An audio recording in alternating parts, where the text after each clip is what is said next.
Good afternoon to those of us who are here now. It's 4 o'clock on Thursday, December 5th. This is the Center for Awakening. I want to thank everyone, including Bill Free, who is really our main host here, who holds this organization together. We are here to discuss and read A Course in Miracles and looking for the non-dual teaching in A Course in Miracles, which is sometimes hidden, but always there. So I want to welcome everybody. We have a fairly small group today, so that means hopefully that we'll be able to have some good conversation. And maybe we'll even finish this section. We'll see what happens. Let's just take a moment and center ourselves and come into the space we are. We share this space together, even though we're in seemingly different spaces physically and time zones. As we're learning more and more as part of this kind of human evolution, Zoom has enabled us to see through the veil of time and space in a new and different way, which is really lovely. So feel yourself in your seat wherever you are, which is here and now. And let your body relax, let your shoulders relax.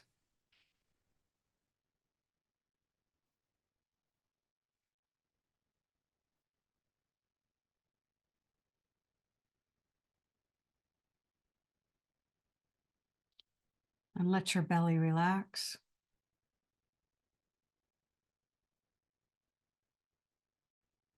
There's really nothing to do. And there's no effort in relaxing.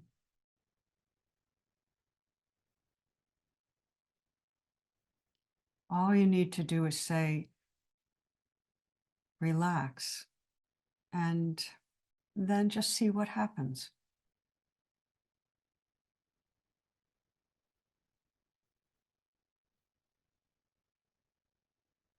Let the shoulders relax and let the small of the back just soften it. Let your hands relax.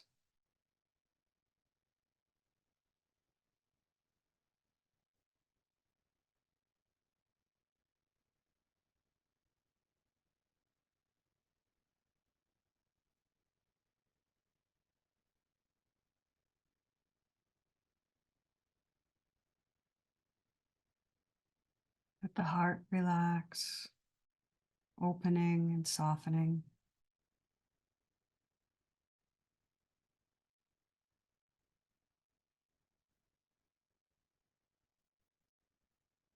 Know that this is a welcoming place. It's a place of freedom.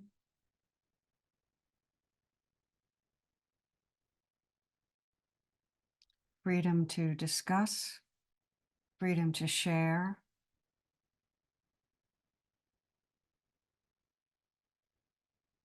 freedom to question,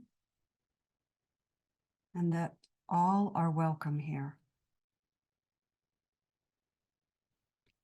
Enjoy yourself and like yourself.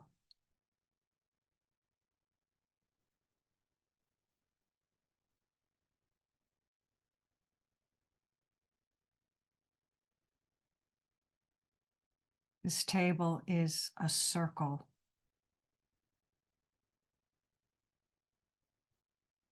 That is held together by the truth, which is love, which we all are.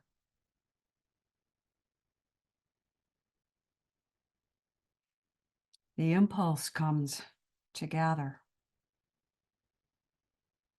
The quality of how we are together, this is our gift to the world. The purpose of every gathering is discovered in the gathering. We recognize beauty and we love what is beautiful. Conversation rises out of every particle. It is all alive. Come to this empty table. Welcome to this empty table. A cleared place where something new can happen. When you take the hands of someone you love, what do those hands become?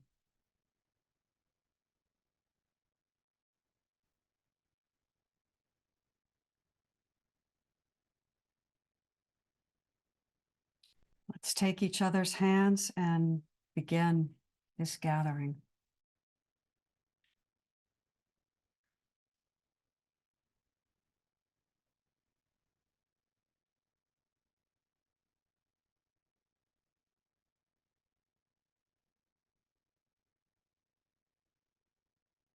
We're beginning chapter 4, section 7, page 175 of the Purple Book.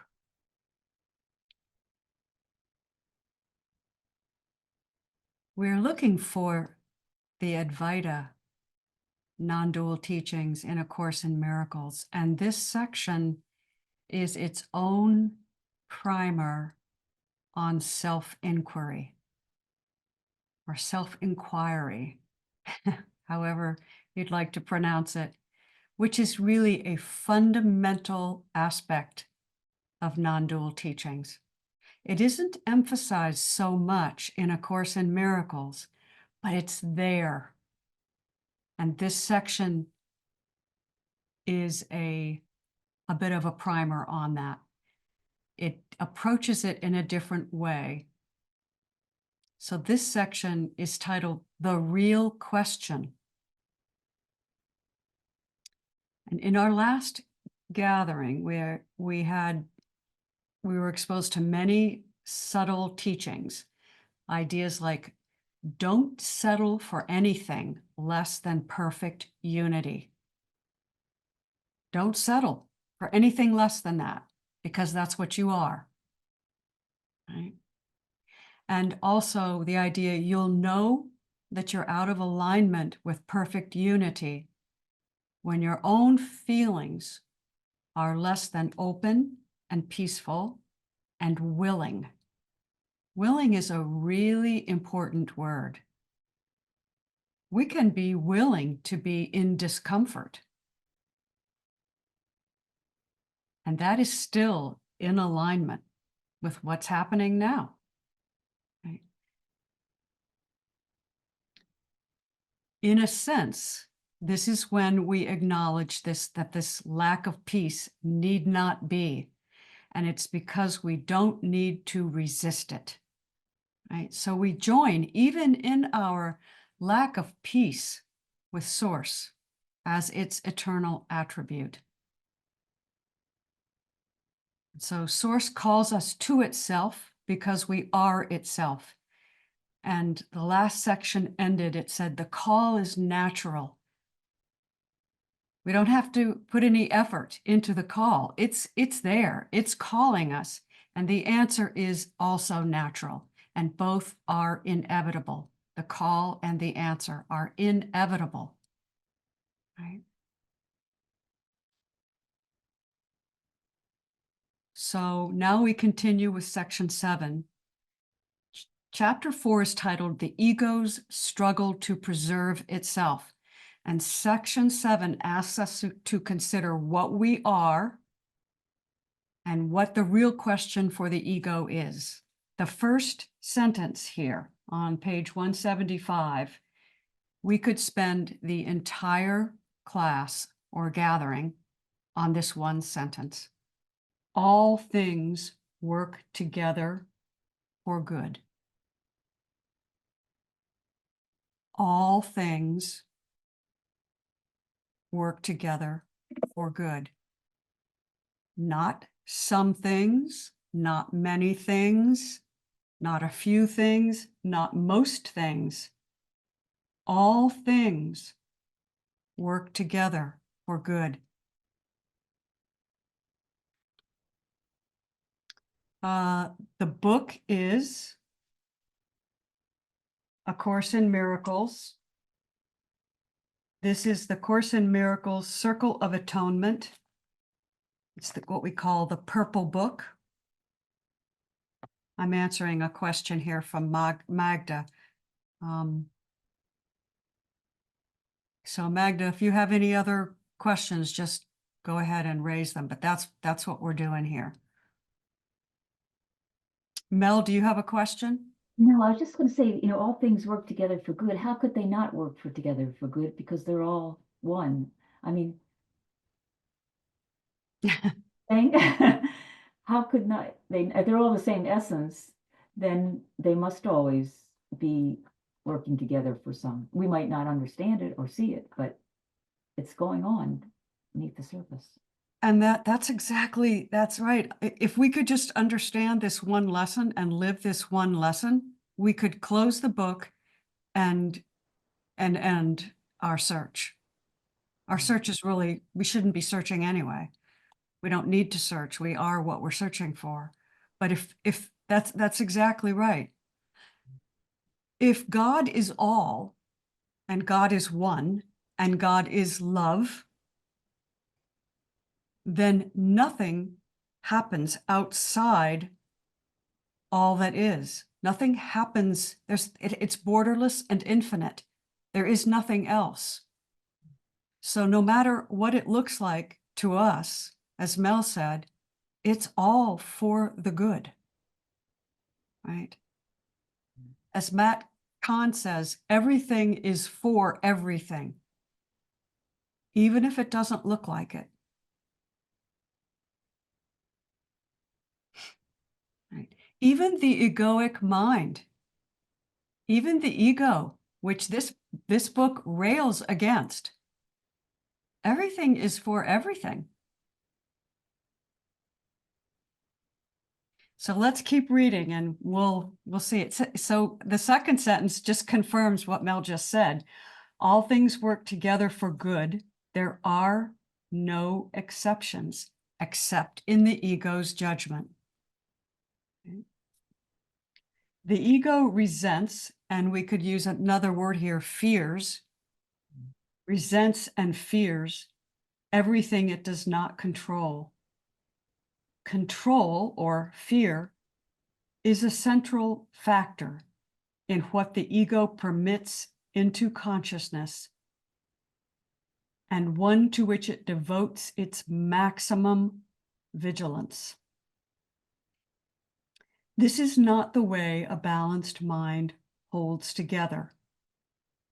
Its control is unconscious. Does anybody find that paragraph a little bit confusing? I found it confusing. When I went back, and Magda, this is the blue book. I went back and looked in the blue book, and the blue book is different than the purple book. And I actually found the paragraph in the blue book a little bit more understandable than the paragraph in the purple book, because the purple book is the direct kind of unedited notes that Helen took. So it's a more raw teaching. It's less edited by Helen and Bill, which is partly why I enjoy using it. So when it says, this is not the way a balanced mind holds together, its control is unconscious. What this means is the ego keeps its primary motive from the conscious mind. The ego keeps its motivation from the conscious mind. So fear is a motivation for the ego because it wants to control everything and it knows it can't, right? But it keeps that right below the surface so that it can never be fully challenged. until it is. Any questions or thoughts here? No question is a stupid question. There are no stupid questions. If you have a question, there's almost no doubt that someone else will benefit from hearing it. So don't hesitate to ask or raise your hand. And if you want to raise your hand, you can just either, you can find it in the React line down below at the bottom of your screen.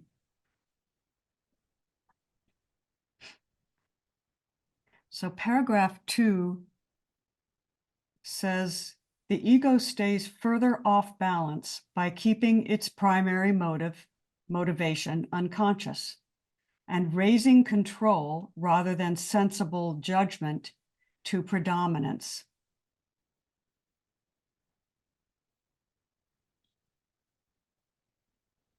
The ego seeks to control first and ask questions of itself later, if at all.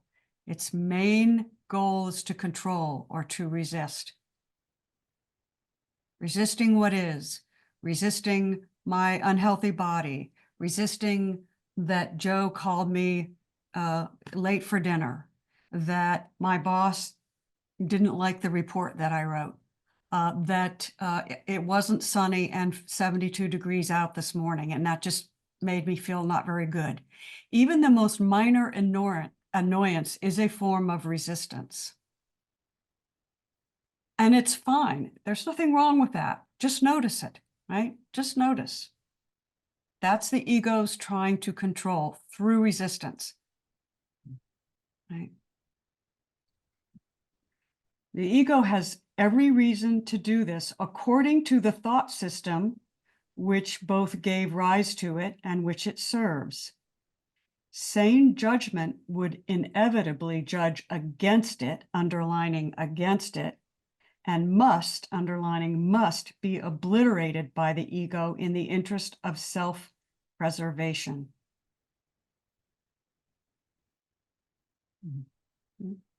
And paragraph 3.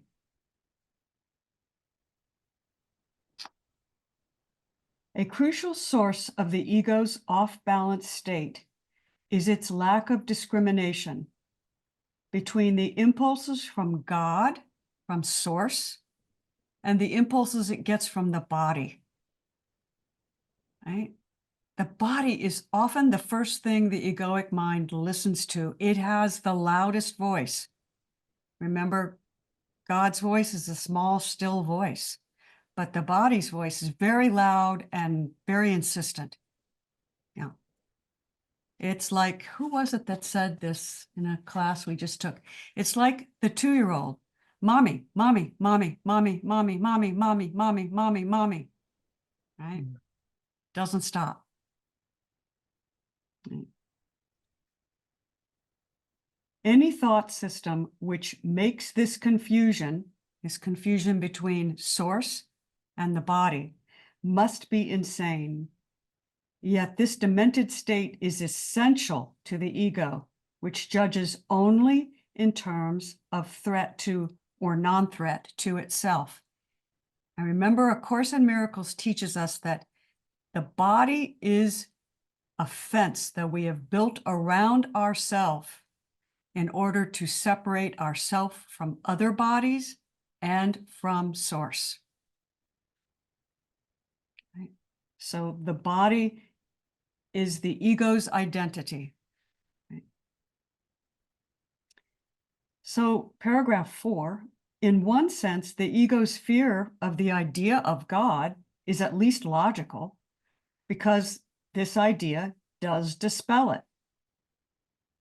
Fear of dissolution from the higher source then makes some sense in egoic terms, or in the ego's thought system. But fear of the body with which the ego identifies so closely is blatantly senseless. That's a pretty strong term, blatantly senseless. The body is the ego's home by its own election. That means Source has not determined that the body is your home. The ego has made that choice. The body is the only identification with which the ego feels safe because the body's vulnerability is its own best argument that you cannot be of God.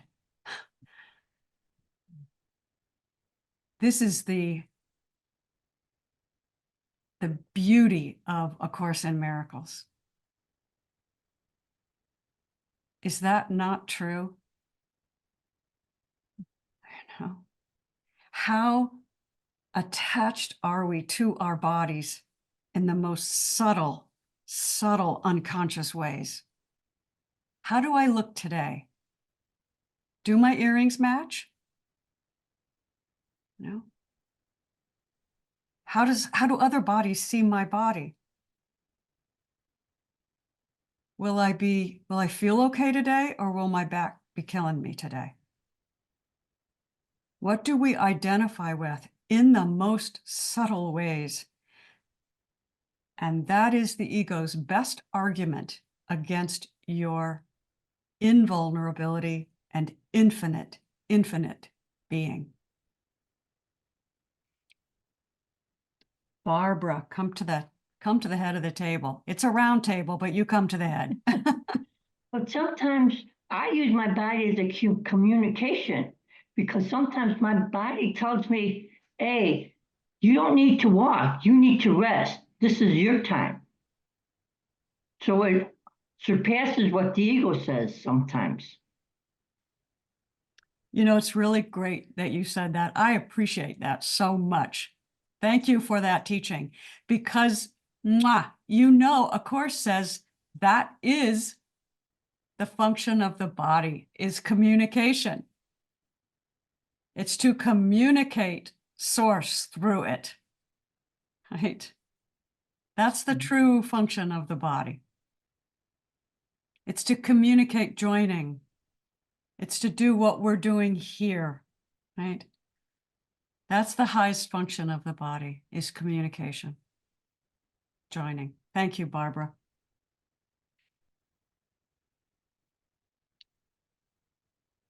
So paragraph 5.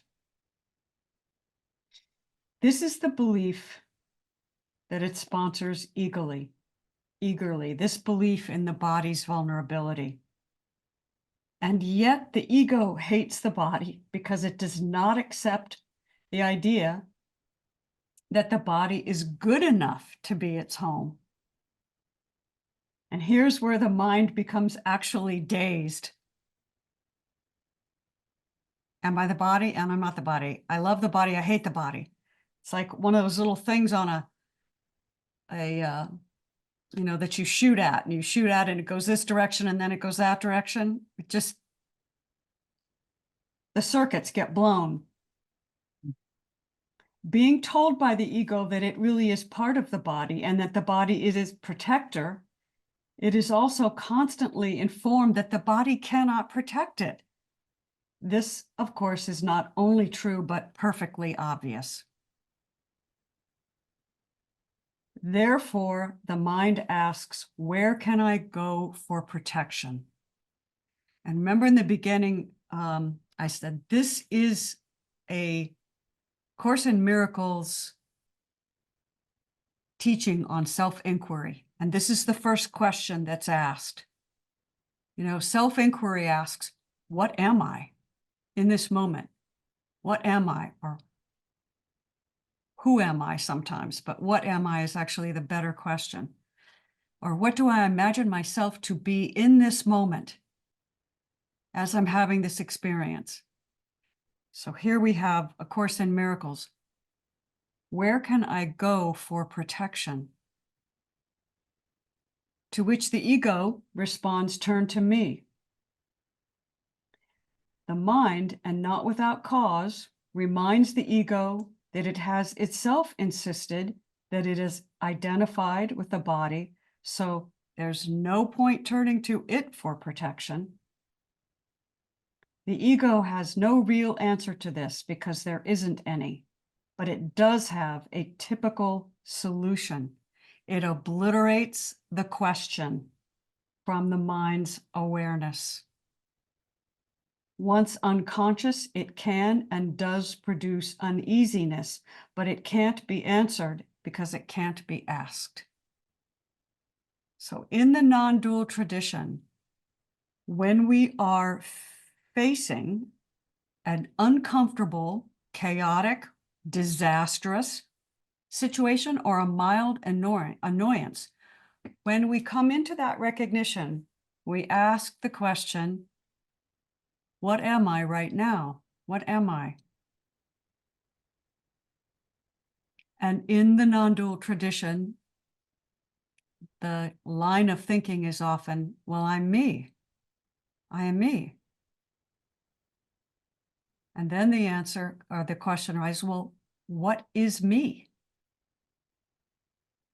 And the answer is, I am. I am me. And then we ask, well, what is I? That's the non-dual teaching of self-inquiry. This is A Course in Miracles, just scratching the surface of this non-dual teaching. Where can I go for protection? The body? No, actually I can't. Okay, it's too chaotic to ask that question. It's going to go below deck. Right? The question just goes below deck. And then what happens? Resistance. Right? Well, I can't, where can I go for protection? The body. Well, I can't go to the body. The only thing that's left for me is to resist my moment. Right? That seems the only thing that raises any power or any energy is just to resist it. Right? Because the actual question, where can I go for protection, gets pushed down. So paragraph 7. This is the question that must be asked, underlined must. Where can I go for protection? Only an insane mind fails to ask it. Even the insane ask it unconsciously, but it requires real sanity to ask it consciously. Right? Keep it up on the deck. Don't let it go below deck. The real problem is correctly stated as, what is the question? Because the answer can be found if the question is recognized. If it's not, you will attempt a number of solutions, all ego-based, not because you think they will really work, but because the question itself is obscure. Right? The egoic mind doesn't really want to ask the question because it wants to rely on itself. It thinks it created itself. It thinks it created all the problems that are facing it. It thinks it has the solution, and it is going to find the solution somewhere. Right? Seek but do not find. Yeah.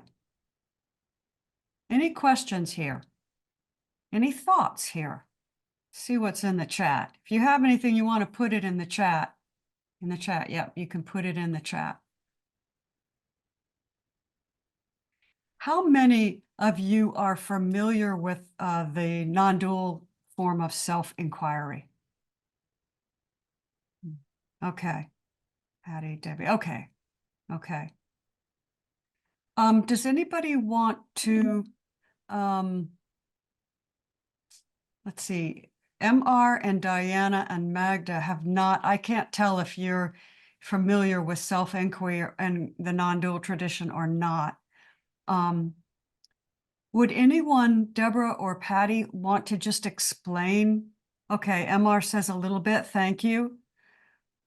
Deborah or Patty, would you be willing to take a crack at just explaining what self-inquiry means to you in the non-dual tradition?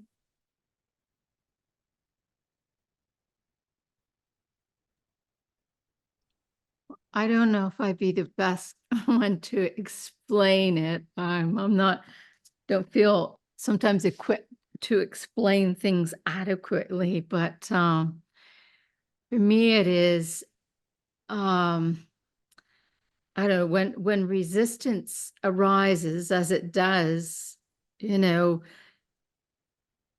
instead of shoving it down, as you know, is mentioned here, to remain with the question. It's so not identifying with those thoughts. They happen constantly, but remaining with, what am I? I used to ask, who am I? But I tend to use more, what am I? And stay with that inquiry. As the thoughts are still happening, what am I? I find that the thoughts do tend to recede and dissipate. And then that quiet space of stillness that is always present, you know, stands forth, reveals itself more fully. And, you know, it's fleeting, but just to remain with that, what am I? That's beautiful. Could you say a little bit more about why you choose what am I instead of who am I? Could you speak a little bit more to that? That's a good question. I think the transition was years ago, you know, through being involved in non-duality and various teachers and stuff over the years. But for me, it's beyond a who. I associate the word who with an identity of an identity Or a person? or a person. Yes. So that, then that maybe that's ingrained in me. So I find it more, it works better for me to use what am I, because to me, there's no association with a person. It's what, it's beyond a person. It's bigger than a person. Thank you. Beautiful. Beautiful explanation. Appreciate it. Thank you for sharing. Thank you for MR. allowing the space of comfort to be able to do so. Oh, you see, that's the point, Deborah, is you just explained that so beautifully to us.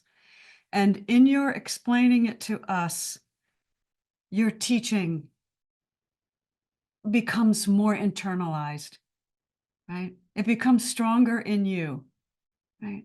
This is why we so welcome questions and thoughts here in this space, because as we ask and share, the teaching goes deeper in the one who questions, in the one who shares. That's the beauty. So thank you. Thank you. MR. Hi, Amy. What I'm learning is that, let's say, for example, I say I am angry, or I am, you know, whatever, fearful. So to make that distinction of I am angry versus I am aware of the anger, to make that, just to see that there is an awareness, so that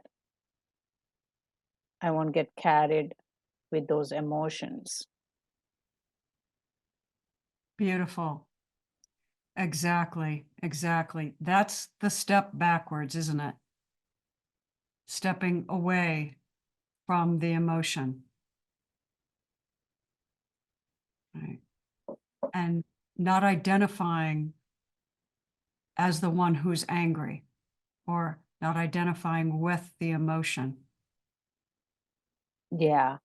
I mean, sometimes we could say that once we do a couple of times, I can tell, yes, I am the awareness, but then that anger and that fear is still there. I guess over the as we practice it, it gets better, and we can come back to awareness, um, to the essential self a bit more quickly. Yes. Yes, exactly. So much of this is experience. It's just having the experience.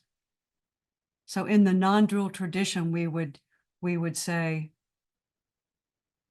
I'm just gonna throw this out here. I'm aware that there's anger arising.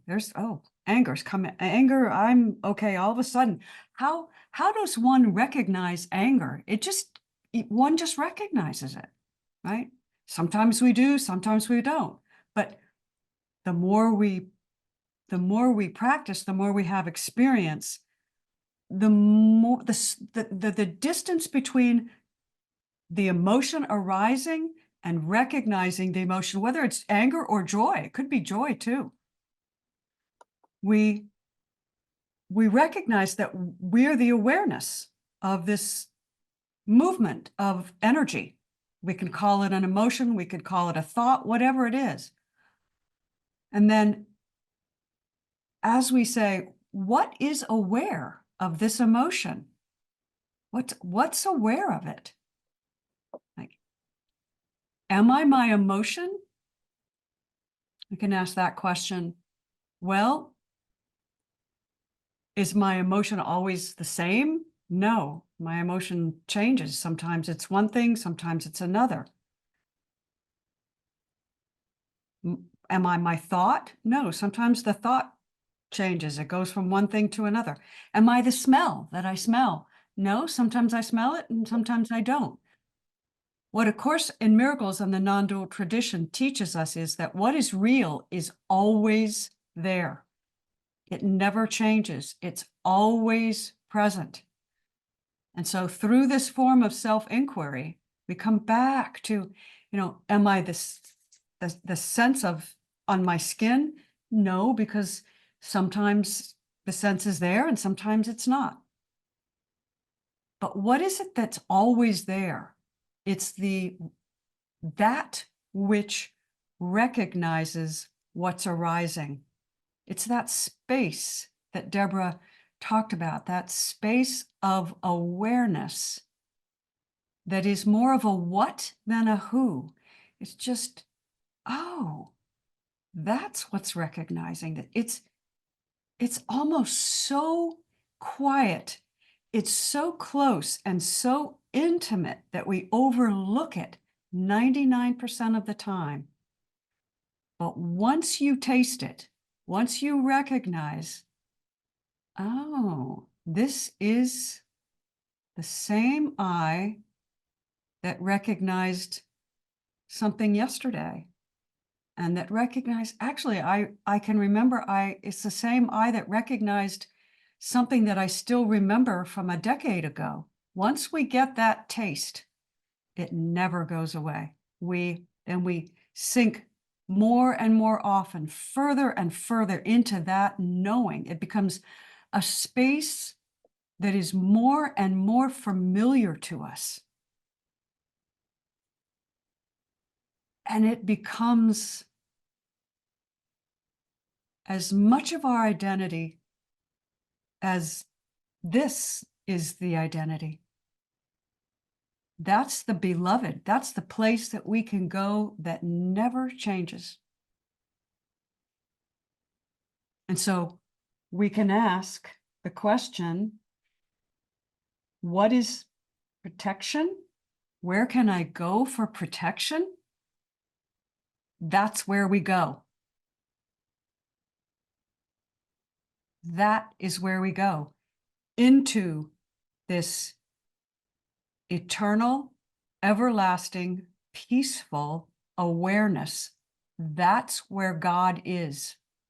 That's where the protection is. That's where the self-inquiry leads us.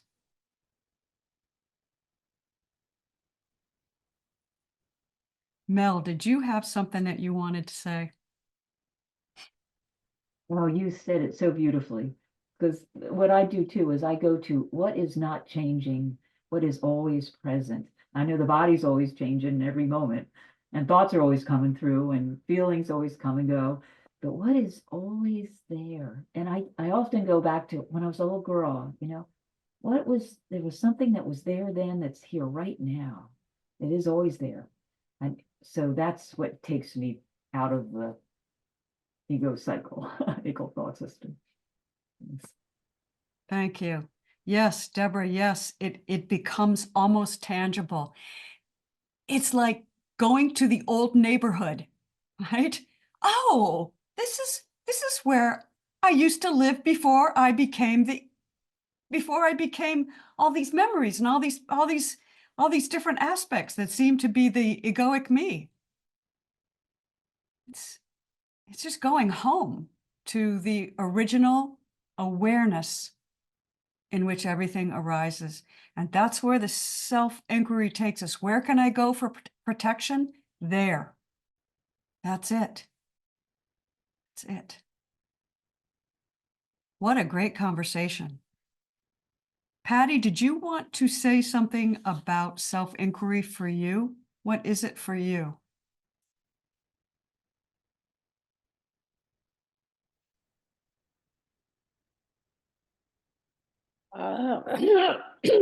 I find it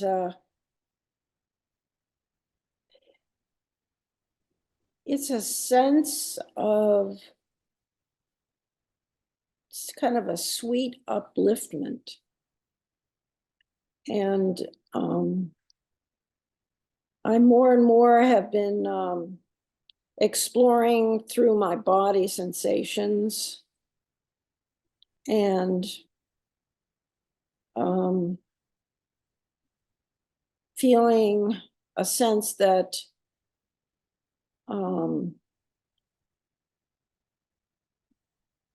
maybe my body is not the boundaries that I really am, that my body is in something that's boundless. It's kind of a switch of beingness. And it's just started happening that way. Beautiful. Beautiful. Thank you. Rest in that. That's you're on it. You're on it. And my guess is that that will only deepen in you. Right? It'll only deepen. It's a freedom, isn't it? Yeah. I am not a body. I am spirit. I am free.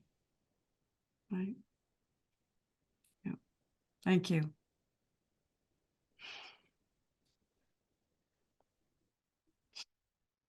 All right, let's move on with this form of self-inquiry.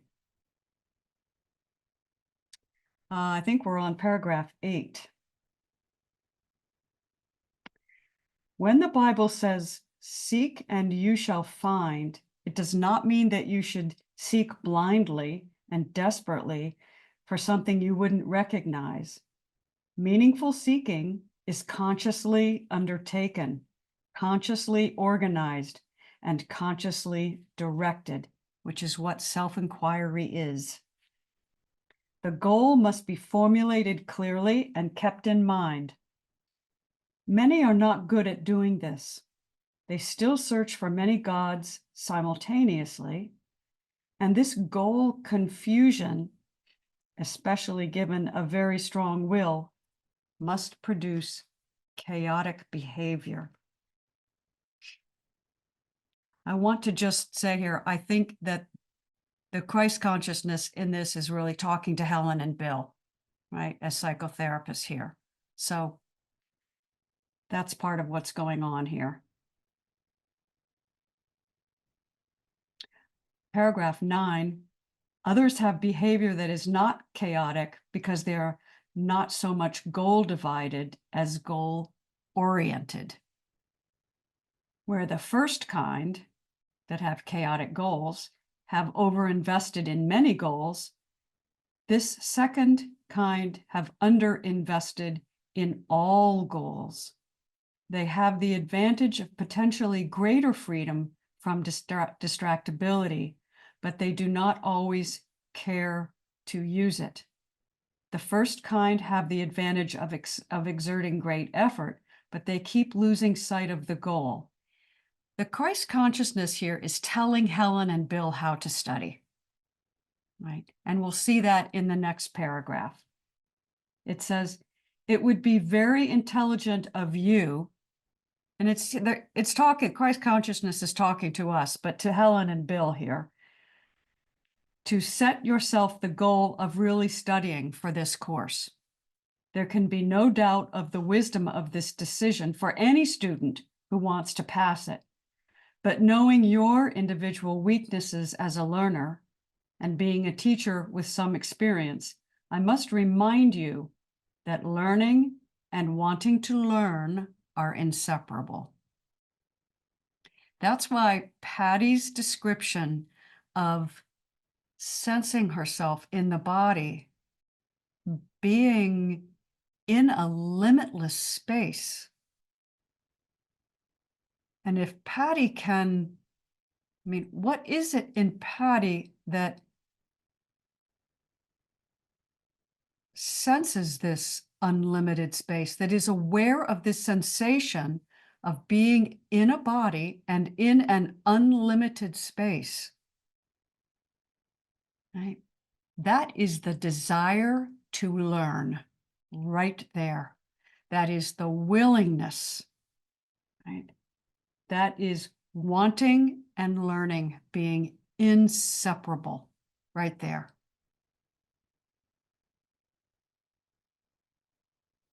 Right? It's beautiful, and it will not stop. Patty doesn't have to do anything to force that to continue. It will do so on its own, right? Because the call is natural, and so is the answer.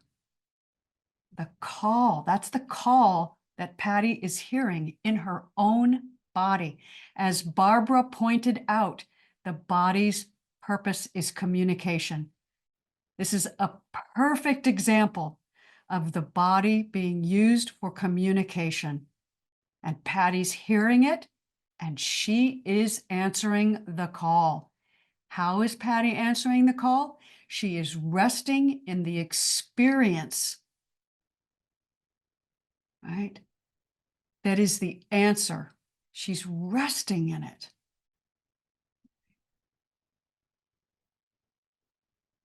It's beautiful, right? No effort in that, no effort. So, and let's move to the next sentence. All learners learn best when they believe what they are trying to learn is of value to them, right? This is called devotion. In the non-dual tradition, it's called devotion.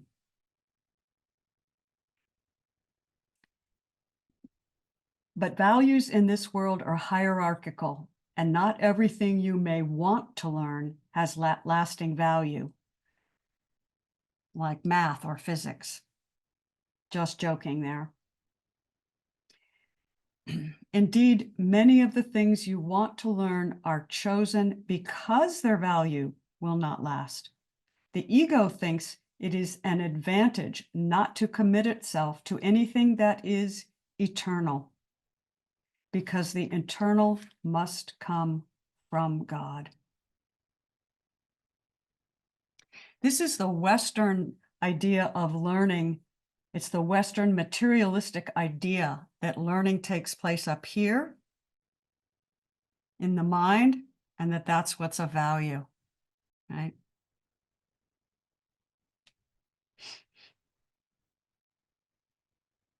So where can I go for protection, right? Here, here, right? Paragraph 11.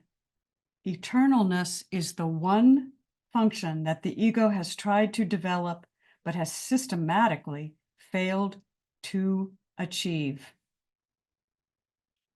Why has it failed to achieve it? Because it won't give up its separation. Right? It may surprise you to learn that the ego willed to do so. It could have made the eternal, because as a product of the mind, it is endowed with the power of its maker. But the decision to do this, rather than the ability to do it, is what the ego cannot tolerate. That is because the decision from which the ability would naturally develop would necessarily involve true perception, which means oneness. That's true perception, oneness. But the ego is the idea of separation. The ego is the idea of separation. It can't give up that idea for true perception, or it would vanish. Right? Into a state of clarity, which the ego, fearful of being judged, must truly avoid.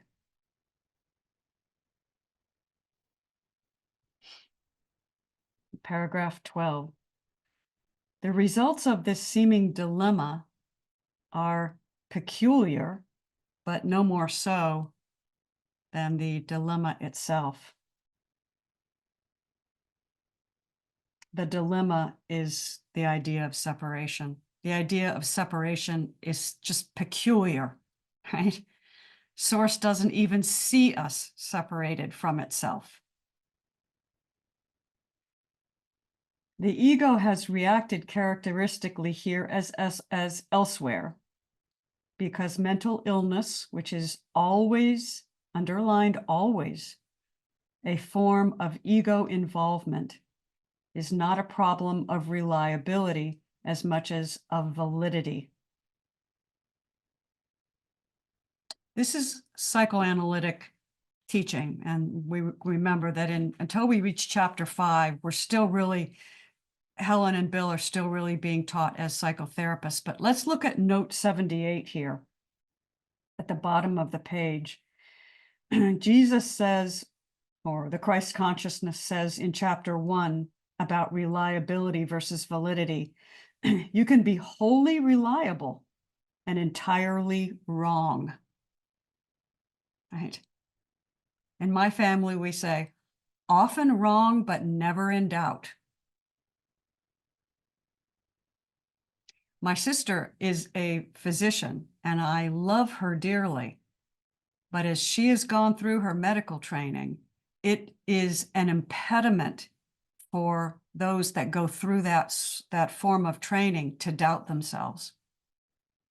Right? You can't get far as a physician if you're constantly doubting yourself. You have to know what you're talking about. And it's been interesting watching through the years as that medical training has really infiltrated her whole way of looking at the world. And that's why she's, as I said, I love her dearly, but she has been trained to not be in doubt about herself.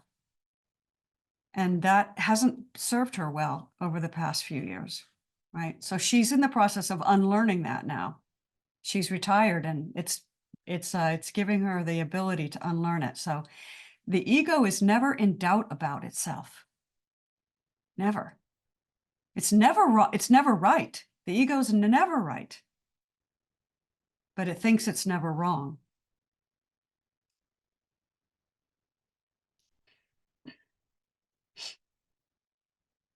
So the ego compromises with the issue of the eternal, just as it does with all issues that touch on the real question in any way. By compromising in connection with all tangential or related material questions, it hopes to hide the real question and keep it out of its mind. Its characteristic busyness with non-essentials is precisely for this purpose. Right? So when we go into where can I go for protection? Or what am I in truth? What am I? That is a very focused question. And the egoic mind, when we first start practicing with this self-inquiry, will want to go, forgot the laundry needs to go in the dryer, or something over this has to happen over here. I need to call this person. Self-inquiry is an art form. It's not a distinct methodology that has its particular line of questions. You can ask, what am I right now? Am I the one that's believing I'm a body right now? Am I the one that is believing that this other person can actually hurt me? And so I need to lash back out at them? Is that what I'm believing myself to be right now? These are all very focused questions. And they are not questions that can be answered with busyness, right? You have to stay on the point of the question and love yourself, because this question, this self-inquiry, is a form of self-love. Right?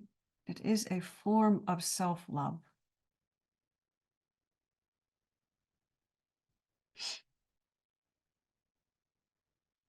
And paragraph 13. Consider the alchemist's age-old attempts to turn base metal into gold. The one question which the alchemist did not permit himself to ask was, what for? He or she could not ask this because it would have immediately become apparent that there is no sense in his or her efforts, even if they succeeded. Why do I want to turn base metal into gold? To get rich? Will it really bring me what I want? Maybe, maybe not. In chapter 14, the ego has also countenanced some strange compromises with the idea of the eternal, making odd attempts to relate the concept of eternalness to the unimportant in an effort to satisfy the mind without jeopardizing itself. Thus, it has permitted many good minds to devote themselves to perpetual motion, but not to perpetual thought. The eternal. And we are going to end there, and I want to say something about that. How many philosophers have spent years getting a PhD and still can't decide what consciousness is, right? It's laughable. It's right there, right? You've written whole books about it, right? How many physicists are trying to find the smallest particle, right? And we spend billions of dollars creating Large Hadron Colliders to try to find that smallest particle. It's okay. It's all right. It's not a waste. It's the way source is unfolding itself, right? But it's good to know, isn't it? It's good to be in our knowing. It's 5 o'clock, and I'm going to just thank you all for being here. Once again, another great discussion. I want to thank MR and Deborah and Barbara and Patty for really moving this whole gathering into a teaching space, because it's through the questions that the teaching shows itself. And I want to thank Mel also for her insights and for her tech, her willingness to be here and to do this tech for us. So let's let's sit back and we'll say our closing prayer. Come, come, whoever you are, wherever you are, whenever you are, wanderer, fire worshiper, lover of leaving. This is not a caravan of despair. It doesn't matter that you have broken your vow 1,000 times. Still come, and yet again. So go out there and break your vows and learn every time you do that, right? And we will see you next week. I thank you. Mwah. Bye-bye. Oh, there's Magda. Can we just hang on just a second? Yeah. Magda says, I've done self-inquiry, however, new at it. Buddhism, and 6 years of a course. Coming back.